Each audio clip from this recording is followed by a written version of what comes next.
Chapter 7 energy flow in an ecosystem.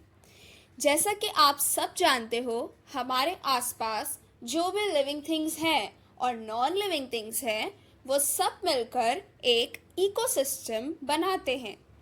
अब इस ecosystem में सबसे ज़रूरी चीज़ क्या है? वो है एनर्जी। जैसे हमें काम करने के लिए एनर्जी चाहिए, वैसे ही हर लिविंग थिंग को जिंदा रहने और अपने काम करने के लिए एनर्जी की ज़रूरत होती है। तो पहले हम देखते हैं कि इकोसिस्टम होता क्या है। यहाँ पर एक क्वेश्चन है, what is meant by ecosystem? Ecosystem में बायोटिक और अबायोटिक यानी कि लिविंग और नॉन लिविंग फैक्टर्स एक दूसरे से इंटरैक्ट करते हैं। बायोटिक फैक्टर्स जैसे प्लांट्स, एनिमल्स, माइक्रो ऑर्गेनिजम्स और अबायोटिक फैक्टर्स जैसे लाइट, टेम्परेचर, वाटर, सॉइल, ये सब मिलकर एक सिस्टम बनाते हैं। Which are the different types of ecosystem? Ecosystem दो तरह के होते हैं, aquatic ecosystem and terrestrial ecosystem. Aquatic ecosystem पानी में जैसे पॉन्ड, लेक, ओशियन, और टेरेस्ट्रियल इकोसिस्टम जमीन पर जैसे forest, grassland, desert. How do interactions take place between biotic and abiotic factors of an ecosystem? इसका आंसर बहुत सिंपल है। हर लिविंग ऑर्गेनिजम्स को अपने सर्वाइवल के लिए अबायोटिक फैक्टर्स चाहिए होते हैं। जैसे प्लांट्स को ग्रो करने के लिए सनलाइट, वाटर, सॉइल चाहिए। एनिमल्स को शेल्टर और वाटर चाहिए। अबायोटिक फैक्टर्स भी बायोटिक फैक्टर्स को अफेक्ट करते हैं। फॉर एग्जाम्पल, टेम्परेचर चेंज होने पर प्लांट्स और एनिमल्स की ग्रोथ अफेक्ट होती है। तो अब तक हमने समझा कि इकोसिस्टम क्या है और उसमें बायोटिक और अबायोटिक फैक्टर्स कैसे इंटरैक्ट करते हैं। Now let's talk about energy flow in an ecosystem, जो हमारा मेन टॉपिक है। सबसे पहले एनर्जी कहाँ से आती है? हमारी अर्थ पर एनर्जी का अल्टीमेट सोर्स क्या है? सूरज। जी हाँ, sunlight he primary source of energy है। अब देखो एनर्जी कैसे फ्लो करती है। इसमें तीन मेन चीज़ें हैं, फूड चेन, फूड वेब और trophic level. Food chain, imagine करो एक लाइन जहाँ हर ऑर्गेनिज्म दूसरे को खाता है, यही है फूड चेन। फूड चेन में एनर्जी एक ऑर्गेनिज्म से दूसरे ऑर्गेनिज्म में ट्रांसफर होती है जब एक ऑर्गेनिज्म दूसरे को खाता है। फॉर एग्जाम्पल, ग्रास को डियर खाता है और डियर को टाइगर खाता है, तो एनर्जी ग्रास से डियर में गई और डियर से टाइगर में। फूड वेब, फूड चेन तो एक सिंपल लाइन है, लेकिन रियल लाइफ में इतना सिंपल नहीं होता। एक ऑर्गेनिज्म एक से ज़्यादा टाइप के ऑर्गेनिज्म को खा सकता है और उसे एक से ज़्यादा टाइप के ऑर्गेनिजम्स खा सकते हैं। जब बहुत सारी फूड चेन आपस में इंटरकनेक्ट हो जाती हैं, तो वो फूड वेब बनाती हैं। फूड वेब एक कॉम्प्लेक्स नेटवर्क होता है जहां बहुत सारी फूड चेन्स एक दूसरे से जुड़ी होती हैं। इससे इकोसिस्टम में स्टेबिलिटी आती है, क्योंकि अगर एक फूड सोर्स खत्म हो जाए तो ऑर्गेनिजम्स के पास दूसरे ऑप्शंस होते हैं। ट्रॉफिक लेवल, ट्रॉफिक लेवल क्या है? ये फूड चेन में हर ऑर्गेनिज्म की पोजीशन है based on what it eats. Her step पर एनर्जी ट्रांसफर होती है। First trophic level, producers. ये वो ऑर्गेनिजम्स हैं जो अपना खाना खुद बनाते हैं, जैसे प्लांट्स। ये सनलाइट एनर्जी को केमिकल एनर्जी में कन्वर्ट करते हैं थ्रू फोटोसिंथेसिस। इनको ऑटोट्रॉफ्स भी कहते हैं। Example, grass, trees. Second trophic level, primary consumers. ये वो एनिमल्स हैं जो सिर्फ प्लांट्स खाते हैं। इन्हें हर्बीवोर्स कहते हैं। Example, deer, cow, rabbit, grasshopper. Third trophic level, secondary consumers. ये वो एनिमल्स हैं जो हर्बीवोर्स को खाते हैं। एग्जाम्पल, फ्रॉग जो ग्रासहॉपर को खाता है, स्नेक जो फ्रॉग को खाता है। Fourth trophic level, tertiary consumers. ये वो एनिमल्स हैं जो सेकेंडरी कंज्यूमर्स को खाते हैं। ये फूड चेन के टॉप पर होते हैं। एग्जाम्पल, टाइगर जो डियर खाता है, ईगल जो स्नेक खाता है। एक बहुत इंपॉर्टेंट रूल है यहाँ पर, the amount of matter and energy gradually decrease from producers to top consumers. इसका मतलब है कि जब एनर्जी एक ट्रॉफिक लेवल से दूसरे में ट्रांसफर होती है तो उसका सिर्फ 10% ही आगे जाता है। बाकी 90% इन्वायरमेंट में हीट के रूप में लॉस हो जाती है। इसे 10% लॉ कहते हैं। इसलिए प्रोड्यूसर लेवल पर सबसे ज़्यादा एनर्जी होती है और जैसे जैसे हम आगे बढ़ते हैं एनर्जी कम होती जाती है। एनर्जी पिरामिड, इसी 10% लॉ को डिपिक्ट करने के लिए हम एनर्जी पिरामिड बनाते हैं। इसमें बेस पर प्रोड्यूसर्स होते हैं जो सबसे बड़े होते हैं, मैक्सिमम एनर्जी। फिर प्राइमरी कंज्यूमर, सेकेंडरी और सबसे ऊपर टर्शरी कंज्यूमर्स जो सबसे छोटे होते हैं, minimum energy. So energy pyramid represents the diagrammatic representation showing how the energy travels up in a food chain through different trophic levels. It always remains upright. अब हमने एनर्जी फ्लो की बात की, लेकिन मैटर जैसे कार्बन, ऑक्सीजन, नाइट्रोजन कैसे move करता है इकोसिस्टम में? इसके लिए है बायोजियोकेमिकल साइकिल्स। बायोजियोकेमिकल साइकिल्स क्या होते हैं? बायो का मतलब लिविंग थिंग्स, जियो का मतलब अर्थ और केमिकल का मतलब एलिमेंट्स। तो ये वो साइकिल्स हैं जिसमें living organisms non living environment यानी कि एटमॉस्फेयर, सॉइल, वाटर के बीच केमिकल एलिमेंट्स का मूवमेंट होता है। Carbon cycle, oxygen cycle and nitrogen cycle are the most important biogeochemical cycle. Carbon cycle, carbon cycle में क्या होता है? Carbon dioxide release. Carbon dioxide atmosphere में रिलीज होती है अबायोटिक प्रोसेसेस से, जैसे कि फॉसिल फ्यूल्स और वुड को जलाने से, फॉरेस्ट फायर से और वोल्केनिक एक्टिविटी से।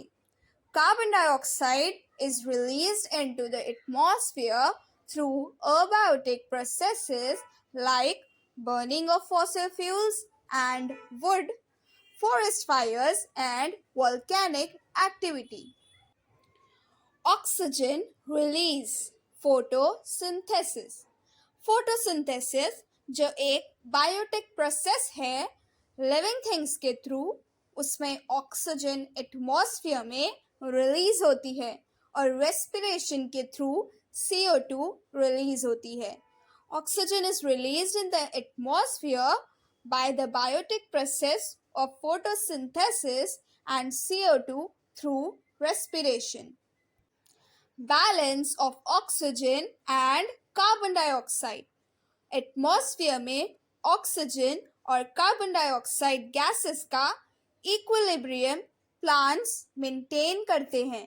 The equilibrium of oxygen and carbon dioxide gases in the atmosphere is maintained by plants. तो बेसिकली कार्बन साइकिल में कार्बन जो कार्बन डाइऑक्साइड के फॉर्म में होता है, एटमॉस्फेयर, प्लांट्स, एनिमल्स और सॉइल के बीच सर्कुलेट करता है।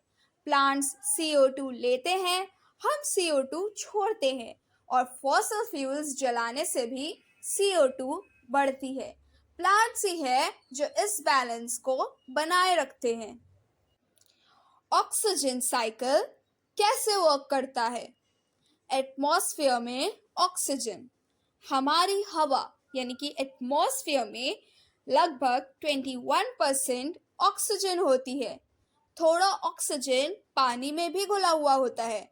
The air contains about 21% of oxygen. The atmospheric oxygen is slightly soluble in water. Plants और एनिमल्स कैसे यूज करते हैं?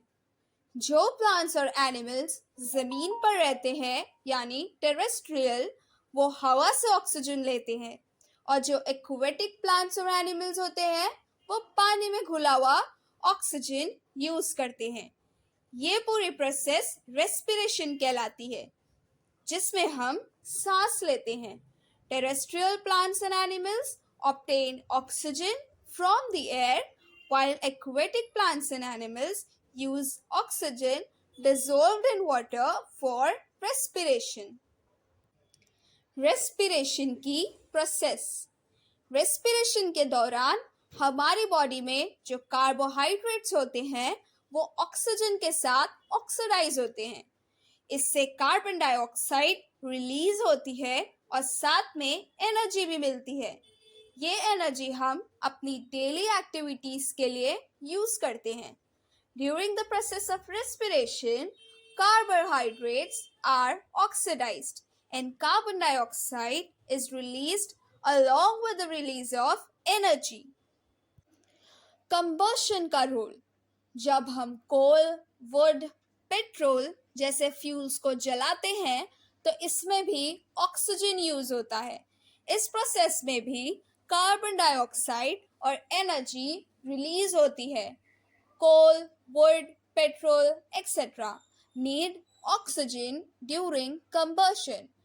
During the process of combustion, also along with carbon dioxide, energy is also released. Balance कैसे बनता है? तो देखो, हम और एनिमल्स ऑक्सीजन लेते हैं और CO2 छोड़ते हैं, रेस्पिरेशन। और कंबशन भी ऑक्सीजन लेता है और CO2 छोड़ता है। लेकिन प्लांट्स CO2 लेते हैं और ऑक्सीजन छोड़ते हैं, फोटोसिंथेसिस। इस तरह से एटमॉस्फेयर में ऑक्सीजन और कार्बन डाइऑक्साइड का एक परफेक्ट इक्विलिब्रियम बना रहता है और ये सब प्लांट्स की वजह से ही पॉसिबल है। Both respiration and combustion take oxygen from the atmosphere and release carbon dioxide to the atmosphere. Oxygen mixes with the air and the cycle is completed.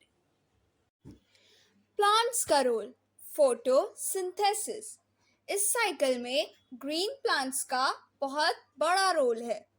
Photosynthesis की प्रोसेस में प्लांट्स एटमॉस्फेयर से carbon dioxide लेते हैं, sunlight और पानी की help से अपना खाना बनाते हैं और इस प्रोसेस में ऑक्सीजन रिलीज करते हैं एटमॉस्फेयर में।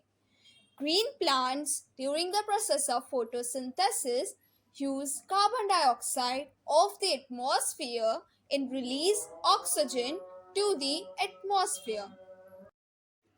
समझ में आया ऑक्सीजन साइकिल? ग्रेट। अब हम चलते हैं नेक्स्ट इम्पॉर्टेंट साइकिल पर, जो है नाइट्रोजन साइकिल। नाइट्रोजन साइकिल क्या है? नाइट्रोजन भी एक बहुत इम्पॉर्टेंट गैस है जो हमारे एटमॉस्फेयर में सबसे ज्यादा है ऑलमोस्ट 78%। लेकिन हम डायरेक्टली एटमॉस्फेयर से नाइट्रोजन को यूज नहीं कर सकते। तो ये कैसे अवेलेबल होती है ऑर्गेनिजम्स के लिए? नाइट्रोजन साइकिल एक प्रोसेस है जिसमें नाइट्रोजन गैस अलग अलग कंपाउंड्स में कन्वर्ट होती है और फिर वापस नाइट्रोजन गैस बन जाती है। ये सर्कुलेशन और रिसाइकलिंग बायोटिक और अबायोटिक प्रोसेसेस के थ्रू होती है। The circulation and recycling of nitrogen gas into the form of different compounds through various biotic and abiotic processes in nature is called the nitrogen cycle. देखो इसका cyclic journey कैसा होता है। Atmospheric nitrogen से soil में जो atmospheric nitrogen N2 होती है वो पहले सॉइल में आती है।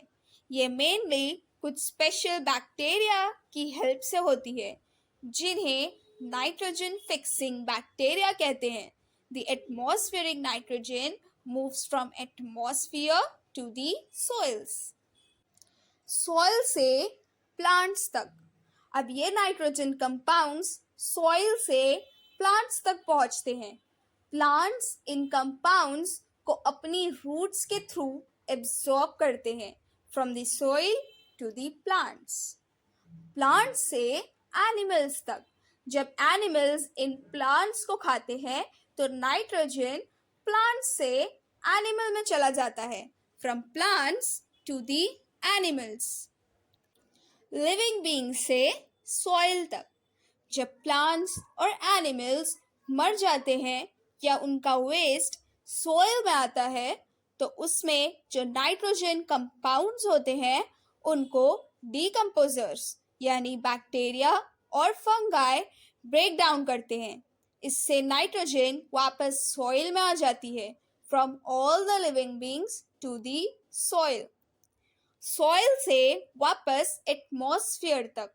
अब सॉइल में जो नाइट्रोजन कंपाउंड्स हैं कुछ स्पेशल बैक्टीरिया उनको वापस एटमॉस्फेरिक नाइट्रोजन गैस में कन्वर्ट कर देते हैं और ये नाइट्रोजन गैस वापस एटमॉस्फेयर में चली जाती है and from soil back to the atmosphere.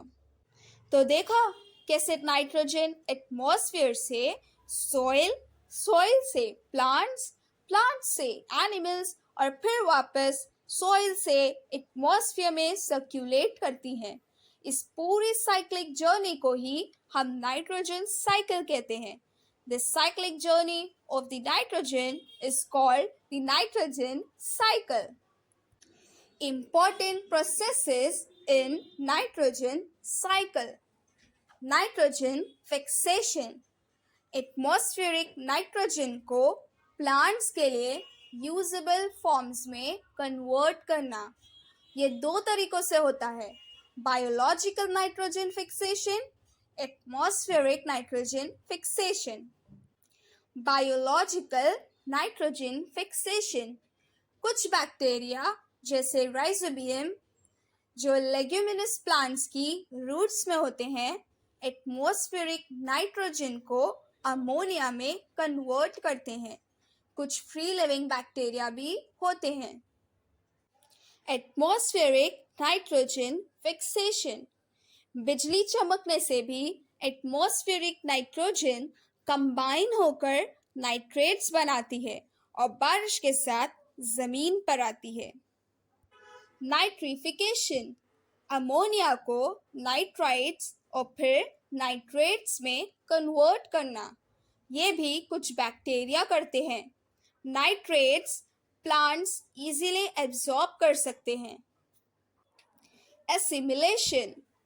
Plants in nitrates को सॉइल से एब्जॉर्ब करते हैं और उनसे प्रोटीन्स और दूसरे नाइट्रोजेनियस कंपाउंड्स बनाते हैं। जब एनिमल प्लांट्स को खाते हैं तो नाइट्रोजन एनिमल्स में चला जाता है। अमोनिफिकेशन। जब प्लांट्स और एनिमल्स मर जाते हैं या उनका वेस्ट प्रोडक्ट्स होते हैं तो डीकम्पोजर्स उनके कम्प्लेक्स नाइट्रोजीनियस कंपाउंड्स को अमोनिया में कन्वर्ट करता है। डीनाइट्रिफिकेशन, कुछ बैक्टीरिया सॉइल में प्रेजेंट नाइट्रेट्स को वापस एटमॉस्फेरिक नाइट्रोजन गैस में कन्वर्ट करते हैं और एटमॉस्फेयर में रिलीज कर देते हैं। तो इस तरह नाइट्रोजन भी एटमॉस्फेयर से सॉइल में, फिर प्लांट्स में, फिर एनिमल्स में और फिर वापस एटमॉस्फेयर में आता है, एक कंटिन्यूअस साइकिल में। टू सम अप, आज हमने देखा कि एनर्जी फ्लो कैसे होता है इकोसिस्टम में, प्रोड्यूसर से कंज्यूमर तक 10% लॉ के साथ, और हमने बायोजियोकेमिकल साइकिल्स भी देखे जिसमें कार्बन, ऑक्सीजन और नाइट्रोजन जैसे एलिमेंट्स इकोसिस्टम में कैसे सर्कुलेट करते हैं। ये साइकिल्स बहुत ज़रूरी बैलेंस मेंटेन करते हैं। आई होप सबको समझ में आया होगा।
अगर आपको हमारा वीडियो पसंद आता है तो लाइक, सब्सक्राइब, शेयर और कमेंट करना ना भूलें।